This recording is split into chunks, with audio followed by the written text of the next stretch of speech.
What was that like in terms of understanding the impact of Hurricane Sandy and planning for, a more sustainable and resilient New York? So with the Rebuild by Design Challenge, with the 10 teams selected, the communities, the government, and the academic board, a review on vulnerabilities, interdependencies, and opportunities, and identified over 40 places where we could intervene. One of the things that you can see now in Manhattan on the Lower East Side is a new park that is amazing for play, sports, and recreation, to sit in the sun and in the shade. But it's also a defense structure. It protects the neighborhood and Manhattan for flooding. So Manhattan is being protected. It's now being built and showcases that it is possible, that we have alternatives if we do it differently, that there are alternatives if we work together, that if we care less about our divides, but more about what brings us together and put science and design and innovation in place, that we can catapult us to that future. So it's such a hopeful approach. Welcome to the second season of Distilled. I'm Will Sarni. We have a very diverse group of water leaders, some of which you may not know, who are having a real impact in solving wicked water problems. Distilled is brought to you by KTM. You can find all of the episodes on Spotify and YouTube. Stay with us.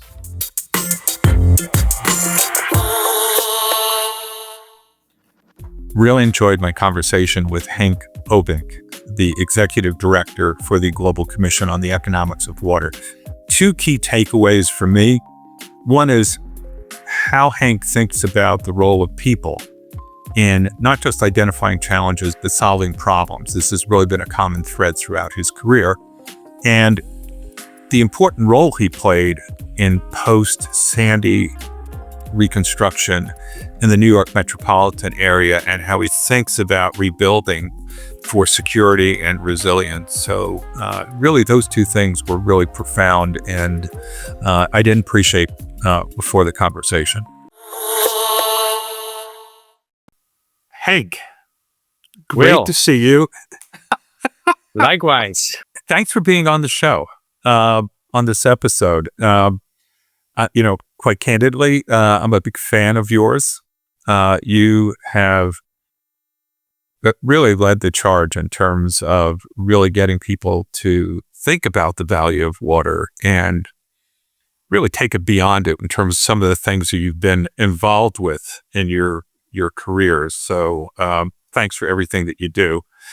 Really want to talk a little bit about your journey. How did you get to where you're at right now? Starting as an urban planner, which is, incredibly grounding as the basis for getting involved in water. But how'd you get hooked on water? And, what does your journey look like over the past couple of decades? Yeah, well, thanks, Will. It's a good start. I always hesitate a bit where to start. Sometimes it's this memory I have of my late mother, who always told me that when I was like very, very, when I was like a baby, we went to the beach in the Netherlands, and you had to put a pin in the sand and a rope and tie the rope to my little harness to make sure I would not drown, because I was always running for the water. I don't have a memory of that. I don't know. And it's only her words, and she was one of the most amazing women in the world, a real activist. I think that brings that passion for working together, inclusion, never leaving no one behind, taking care of the most vulnerable. I think that's the legacy my mother, branded into everything I do. The thing my mother learned me is inclusivity is a verb. It's not a noun. So making the future bright is, 24/7 hard work, and working hard is great. So I think these things all matter. And then I learned to swim in the Netherlands. We all learn to swim. You know this. Swimming is cultural in the Netherlands. So when you are in your prep school, you're very young, you're 6, you learn to swim, and then you get a diploma. and then you get another diploma. So there's 2 that you have to achieve before you can, and then there's more you can do. But swimming is cultural. Everybody learns to swim because water is so much part of that culture. So swimming, then sailing, and then my practice became art, planning, mathematics, and then after that, water, diplomacy, finance, and anything else. And my first assignment was with the water authority, and that water authority just realized a new wastewater treatment plant close to a small, a tiny town, and they wanted to do something back for that town because all the nuisance and the work and everything they did,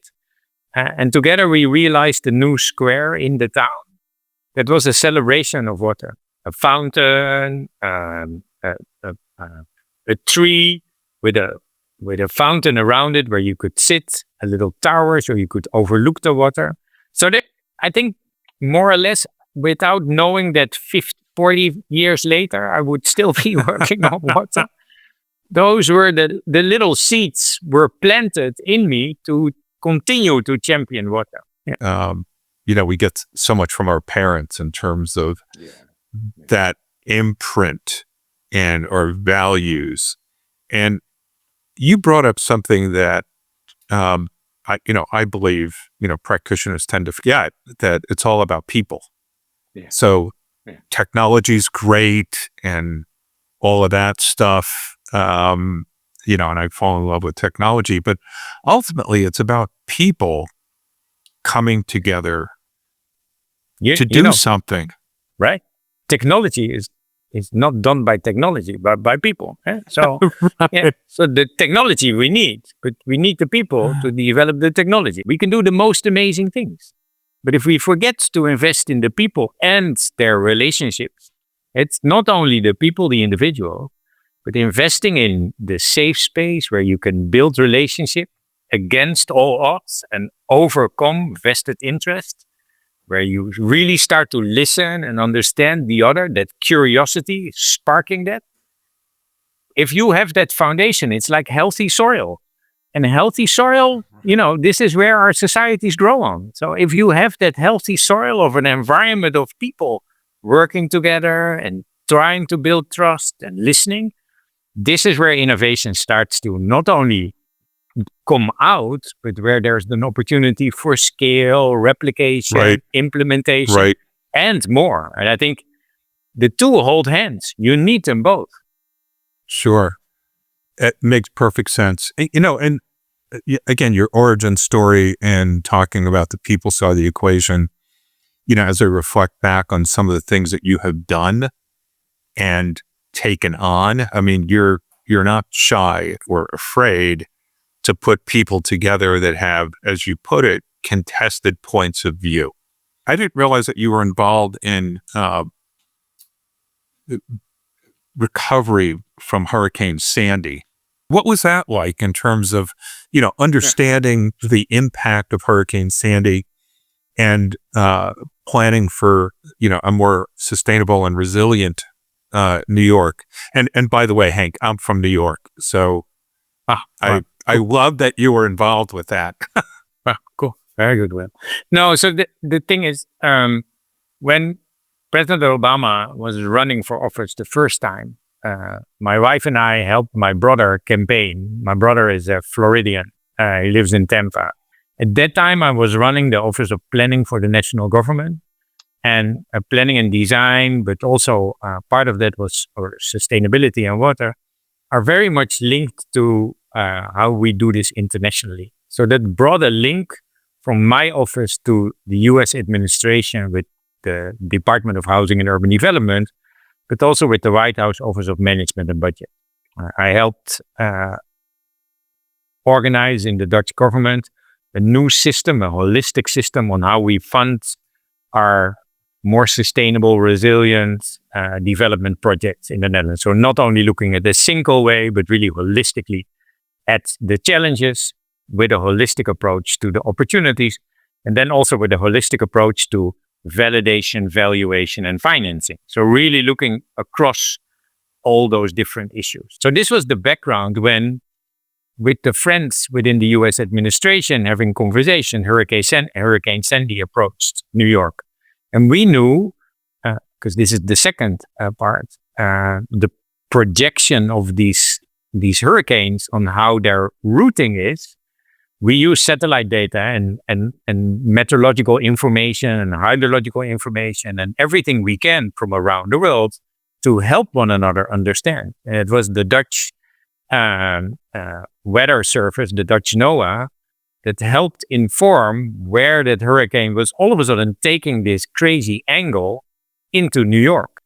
Fast forward, President Obama got reelected the week after. When he started his presidency, said, "No Katrina on my watch," meaning he wanted the federal government ready when these disasters happen. Mm-hmm. So he asked Secretary Napolitano and Secretary Donovan to come up with a new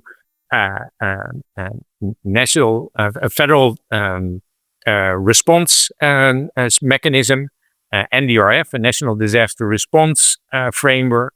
And this NDRF was in place and said, you have to coordinate collaboration across the federal government, making sure you are one government, but also that you work together with local authorities and communities, with state officials. I was Director General for Water and Planning at that time, so responsible for disaster recovery, but also having this relationship with the US government. And they said, hey, Secretary Donovan is going to Berlin for Christmas. Can he visit you on his way back so you can show him Dutch water management, resiliency management, right, and your expertise?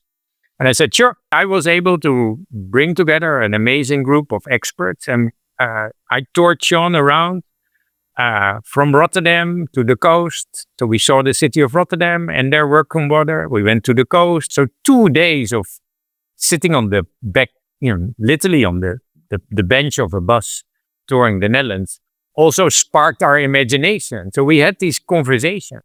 So I came home after day 1 and I said to Irene, my wife, I said, whoa, this is amazing what they're doing. But after day 2, I came home and said, this is an opportunity. If Sean and his team with his task force really are serious about seeing Sandy as a game changer to change the way how the US and the world are working on disasters, not post-disasters and recovery, but as a pre-disaster preparation effort, as an innovation effort, but also as a way to bring everybody together instead of as a big societal divider. I want to work with them and see what we can do, really bring my knowledge and capacity to their knowledge and capacity. And this is where it all started. Yeah. 2 guys in the back of a car thinking about changing the world through recovery work. And it's amazing to see that those projects are now being built. That innovation we designed and developed then is now being built and showcases that it is possible, that we have alternatives if we do it differently, that there are alternatives if we work together, that if we care less about our divides, but more about what brings us together and put science and design and innovation in place, that we can catapult us to that future. So it's such a hopeful approach. Yeah. Hopeful, optimistic. Again, there's the thread of, people connecting that are passionate about their belief that they can solve these problems and getting stuff done. What are the examples of the body of work that you did around Hurricane Sandy and building back in a way that's, more sustainable and more resilient? So what did that turn out to be in New York? Yeah, with the Rebuild by Design challenges we discussed, we looked at the full region. So all the states impacted by Hurricane Sandy did, with the 10 teams selected, the communities, the government, and the academic board, a review on vulnerabilities, interdependencies, and opportunities, and identified over 40 places where we could intervene, and selected in the end 10 for every team 1. And they worked on the Jersey Shore, on Staten Island, in Hoboken, in the Netherlands, on Manhattan, in Hunts Point, on Long Island, and so forth. So different places for the different teams, Connecticut. One of the things that you can see now in Manhattan on the Lower East Side is a new park that's being built. It's elevated. It has a connection to the NYCHA housing with new bridges. It is a park that is amazing for play, sports, and recreation, to sit in the sun and in the shade. But it's also a defense structure. It protects the neighborhood and Manhattan for flooding. So what you see with the Big U that was developed by the team led by Juan and Big Architecture and Arcadis and others was a collaboration of community input, what the needs were, the park, the facilities, the connection with bridges over the FDR, and at the same time protection measures in the context of storms for the next 100 years. A little bit lower than Hospital Row and the NYCHA housing, this defense effort turns into deployable walls.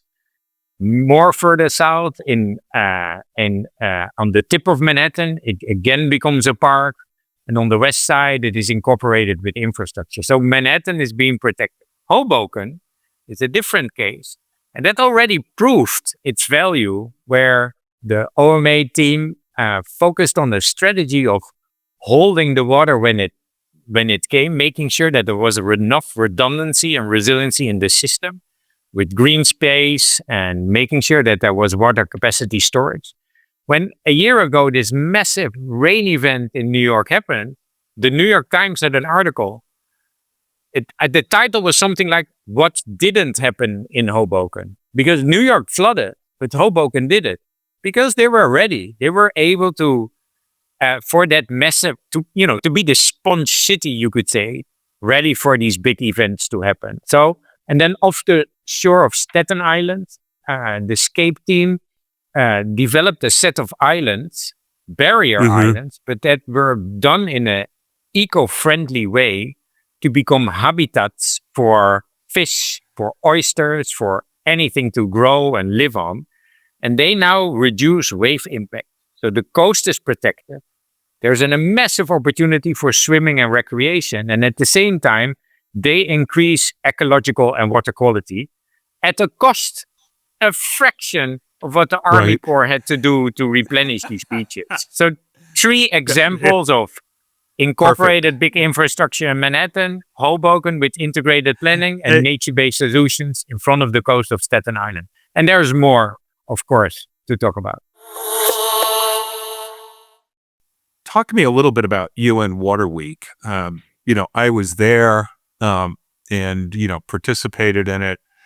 It was a bit of a magic act, as far as I'm concerned, in terms of the draw, getting everybody, and I don't say everybody lightly, to be there in New York. And I met people in person that I'd known through social media, LinkedIn, and it was really I'd say the best event. So what did the run-up look like? Yeah, so I think the work with the Obama administration is a key learning moment, because in the context of this task, I want to go back a bit before I get to the UN. In the context of a task force that got $60 billion from the US Congress for the rebuilding, in a very contested environment, Republicans and Democrats were at that time also not so much aligned. But on the fact that this region was hit, everybody agreed. But there were no dollars for thinking through climate change and the impacts of that. So no future orientation. It was building back. And then I said, we have to, supported by Sean and the team, but we have to really reimagine a future. And for that, I developed a challenge called Rebuild by Design, which was again anchored in the values of bringing everybody together. It was a challenge that asked for talent to focus on a process of understanding all these complexities and interdependencies, but not only environmental, not only climate, but also economic and societal. What does a vulnerable community really mean? Where are the poor or affluent working and living, and how does that relate to the impact of the disaster? Is a flood through a chemical waste plant also an environmental disaster? And if so, which is the case, does that also then bring a societal divide? Because where we store our chemical waste is often the poorer neighborhoods. So they're not Right. only affected by a flood, all of a sudden it's contamination all over the place and a health issue. And so how did we develop this region, and how can we reimagine that with the money that we have in a better way? And that challenge brought 10 teams out of 140, 10 teams of amazing, talented organizations and people from all over the world, but also from all backgrounds, in a collaborative effort to work with communities, with federal government, with state government. So working with Cuomo and Christie and Obama is different. But you have to imagine working on Staten Island is different than working on the Lower East Side or in Hoboken. This was really about building trust, such a safe space that people could be together. And I think, why do I dwell on this a bit after, what we did? It's important because what you do at the UN has to matter for the individual. But it's also the other way around. If the individual and the community and the business leader does not understand the UN anymore, we lost the opportunity for a global collaboration. And it's not the same, but they're related. You need a city council and a mayor, but you also need state officials. You need federal government and country officials, and you need global collaboration. Not that it always matters, but it helps. And that link in understanding and appreciation. So when we went to the UN, my role as an envoy was anchored in the fact that water had no home at the UN. When we were prepping for the SDGs, when we were prepping for Paris, we found out, the Netherlands, but also the world, that in all those preparations, water had no voice. There's no institutional capacity. Nobody was working on it. So my cabinet, again, Melanie Maas-Geesteranes and Lilianne Ploemen, the two ministers, both said, we want to appoint you as an envoy to rally for water, not for the Netherlands, but rally for water. Be water's champion to ensure that it has a voice and can start to play a role in both post-disaster, in conflict, but on the ground, in communities, with businesses, with financiers, with governments, with communities, but also at the UN. Because if that needs, that cry of pain from society and the environment does not reflect back to what we agree on in New York, it doesn't work. And if the world doesn't understand what can work in New York, it doesn't work. So those lessons, prepping for the first in 46 years UN Water Conference, really are, we're part of a culture saying, if we do this, we have to bring everybody to New York. It is the only way. We can't bring only ministers. We have to bring mayors and businesses and youth and academics and indigenous and finance, everybody, because that is the only way we can understand water, work on water, but also only way to continue to make the link where the impact matters, the local, is where the impact can be originated, the global. So Henk, you succeeded. Everybody was there. It was amazing. I was just one of many. But now it needs a follow-up, eh? Now it needs a follow-up. So a conference is only a conference. But then what do you do after the conference? Because if the conference leads to another conference, nothing happens. But if the conference leads to a process multilateral that has parallels with national and local, then it starts to work. I completely agree. I'm not a fan of going to conferences and, just waving goodbye and then you see each other in a year. But to the extent I can push it, it's, okay, what did you agree to? And what are you committing to do between now and when we see each other? I started my career as a hydrogeologist. So, the hydrologic cycle, like that was ingrained in me in my career. And framing the hydrologic cycle as a public good was, again, a aha moment for me. So could you talk a little bit about that notion, that point of view, and that report? And then also, okay, what do you have planned for UN Water Week next year? Yeah. So we, next to many other things, we use the UN conference to position the Global Commission on the Economics of Water and give our first insight in our thinking, and then use the 1.5 year after the conference to really do more of the research and bring it together in a concise and hopefully comprehensive report. And that became the report that we presented as a Global Commission about valuing and governing the hydrological cycle as a global common good. And the economics of water is not only a commission, but a report that looks at the economy through a water lens. So it doesn't look at water through an economic lens. So it's a difference. It's not a water report for water freaks and geeks. It's a societal effort. Well, which could be the case, but we unpacked it. And that how we got there is important too. When we were thinking, building on the legacy of Stern and Dasgupta, the two economic reviews that read before us on climate and biodiversity, and in prepping for the UN conference, we said, I don't want only an academic report. I want a process. Because the value of water is not measured by water freaks and geeks. It's measured by society. We need water for everything.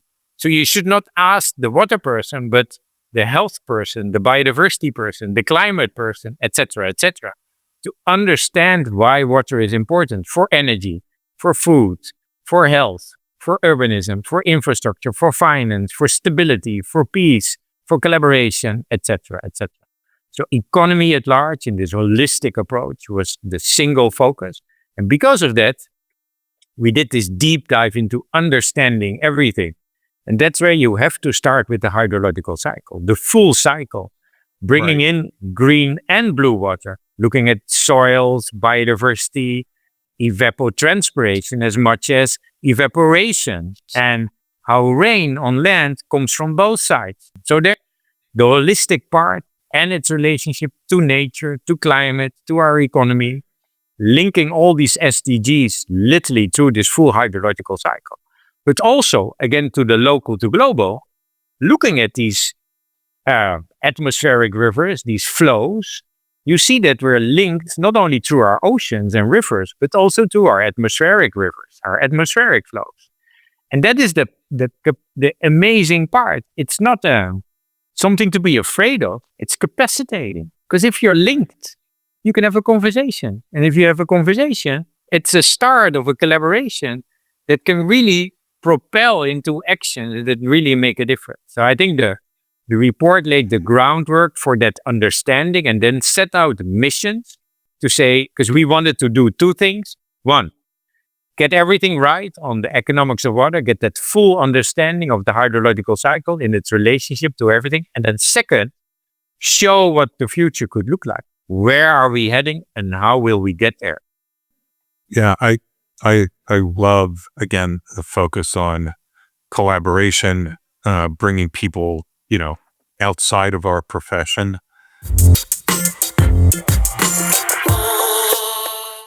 As you think about the future, like what's a punchline here? Like what's your take? We can turn it into a t-shirt, Henk. Where do you think this is all going?